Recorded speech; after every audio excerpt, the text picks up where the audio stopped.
Ladies and gentlemen, welcome back to the analysis of YOLENO TV. I hope you well from wherever you're watching this channel.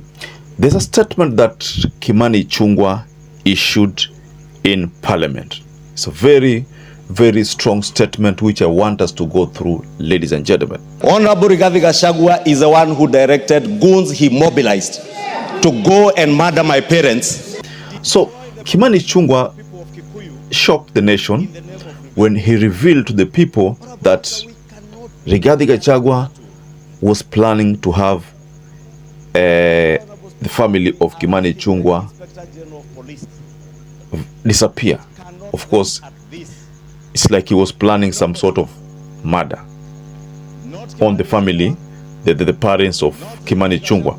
You know, that's a statement that came from Ichungwa himself, and I'm going to share a video from Ichungwa. He delivered the statement in Parliament. So we can't say that that is something that has been cooked from all fake news from some source. It is something that came from Ichungwa himself, and he seems to be having evidence to support his claims that RIGATHI had actually planned for a murder of his parents. Personally, I don't have the facts, but that's what Ichungwa shocked the nation with. So to you, ladies and gentlemen, you know, we have seen these leaders. In 2022, we saw we heard what RUTO told Uhuru. It was all about the same statements. Recently, we heard that was in 2023, we heard what Uhuru told RUTO. The same issue of usiniulie watu wangu. Ichungwa is coming up with the same claim that RIGATHI anataka kuua babake ambayo yuko 105 years na I think mamake. So these are claims coming directly from Ichungwa. So before I share the video, ladies and gentlemen, kindly take this opportunity and like this video, subscribe to our channel if you had not subscribed before, and to our existing subscribers, thank you so much for your support. So without wasting much of your time, ladies and gentlemen, pay attention to this video. Their chief financier and key mobilizer, Honorable Speaker, yesterday, we lost a court in Kikuyu. The Kikuyu law courts were all raised down and everything looted, including the destruction of court records, including titles deposited in those courts, securities of people deposited in those courts, and criminal records, Honorable Speaker. This acts, as the first part of this motion says, these are not just acts that happen. They are deliberate. They are mobilized. They are being financed by somebody or a group of people who, Honorable Speaker, then rush to court to get protection. The people doing this, Honorable Speaker, and that is my greatest concern, and that's why I alluded to what we are calling upon the DCI and IG to do, is that people are being ferried from Limuru and Dagoretti into Kikuyu and some as far as Kiambaa and Juja to come and visit the wanton destruction that you saw yesterday. Honorable Speaker, I am growing old, but I am not older than my father. My father is 105 years old, with a wife who is 85 years old, my mother, Mary Mombi. And they have worked hard to bring us up and to raise businesses that have supported our family. Yesterday, Honorable Speaker, there was an attempt to kill my 105-year-old father and 85-year-old mother. All in the name of myself being the leader of majority in this house and having done my work to the best of my ability as God may help me.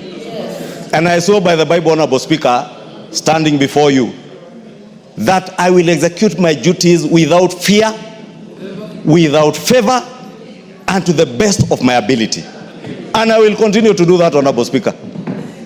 Let nobody be in doubt. The Honorable Junet Mohammed has mentioned names. I did say here last year during the impeachment process of the former deputy president that this is a dark man with a very dark heart. Very black heart. I dare say today, Honorable Speaker, in this house, Honorable Rigathi Gachagua is the one who directed goons he mobilized to go and murder my parents, destroy my property in Kikuyu, destroy the property of the people of Kikuyu in the name of revenge. Honorable Speaker, we cannot build a country that way. That is why, Honorable Speaker, we are asking the Inspector General of Police. It cannot rest at this. Nobody,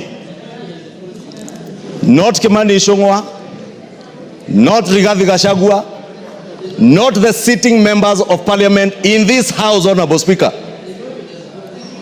who are doing this work, and some 2 senators, Honorable Speaker. And as Honorable Junaid Mohammed has said, if you look at the trajectory of violence and destruction that visited, you can associate that violence with a particular politician and the area they come from and the kind of thuggery that was going on, Honorable Speaker. So as we condemn, Honorable Speaker, let us call on the Inspector General of Police and the Director of Criminal Investigations. Anybody involved in this criminality, whether it is Kimani Ichungwa, whether it is Junaid Mohammed, whether it is Rigathi Gachagua. Very well, ladies and gentlemen. The big question to you is, do you agree with Kimani Ichungwa's claims? Or Kimani Ichungwa is simply trying to use that narrative to taint Rigathi's image? What do you think about the statement from Kimani Ichungwa? I will just go below in the comment section and tell us what you think about Kimani Ichungwa's claims. To be honest, the person who is worst affected is Kimani Ichungwa. His Kikuyu constituency was worst affected. We've talked about Kikuyu law courts. Now we talked about the county offices. We've talked about the police station. All these were invaded by people referred to as goons. You know, goons took over. Goons raided the towns and made sure that they inflicted much damage to those entities, ladies and gentlemen. So as to whether Rigathi Gachagua is responsible or not, I think it's up to the DCI to look into this matter. Because to be honest, right now, Rigathi Gachagua, there's some investigation on Rigathi Gachagua, especially recently we were told about NCIC's move of forwarding a file to the DPP to prosecute, to have Rigathi Gachagua prosecuted for hate speech, you know. So the NCIC had requested him to attend personally na wanongonozane aulizwe maswali, lakini alikataa kwenda. Sasa ile kukataa kwenda kwake ndio kumefanya kwamba yeye sasa ni kama atashtakiwa kotini. Now, is what Kimani Ichungwa saying something that is going to make Rigathi Gachagua appear mtu mwingine hatari sana? He said that Rigathi has a black heart. I mean, black heart. He even went to an extent of saying that Rigathi Gachagua is devilish. I mean, honestly speaking, those of you who know Rigathi Gachagua personally, mnaonaje? Do you think Ichungwa is right, ama Ichungwa anamharibia tu Rigathi Gachagua jina kwa sababu mountain size iko na Rigathi? Hebu tuambie hapo chini kwa comment section whether you think Kimani is right ama Kimani anatafuta tu a way ya kujisalvage, kwa sababu sasa mambo kule kwake kumenuka. Nasema kumenuka kwa sababu leo hii kura ikipigwa kule Kikuyu, Kimani Ichungwa ataanguka. In fact, kama ni vizuri hata asisimame, kwa sababu ataanguka vibaya kabisa. So, and he knows it. So this tactic which he uses is a tactic that most politicians use. Kimani Ichungwa could be telling the truth or could be telling a lie. We don't know. But again, he did not provide evidence to support his claims, why he thinks Rigathi Gachagua had channeled goons there to go and beat his mother or father, to kill them. You know, it could have even happened kwamba maybe watu wa Mount Kenya ndio wamekasirika na Ichungwa, hawataki Ichungwa. Sasa si ati Rigathi amewatuma, lakini hao wenyewe personally hawamtaki. That can also happen. Ama pia Ichungwa could be right, labda kweli kuna watu walitumwa waje wamwangaishe babake na ultimately wamuoe babake. Maybe that is true, but Rigathi Gachagua has not spoken about Ichungwa's claim, so we expect to see Rigathi Gachagua to say something about these claims, whether ni ukweli ama ni uongo. So perhaps if you're watching this video and you've not subscribed, take 1 second and subscribe, like this video. Until you catch up again, stay safe and stay blessed.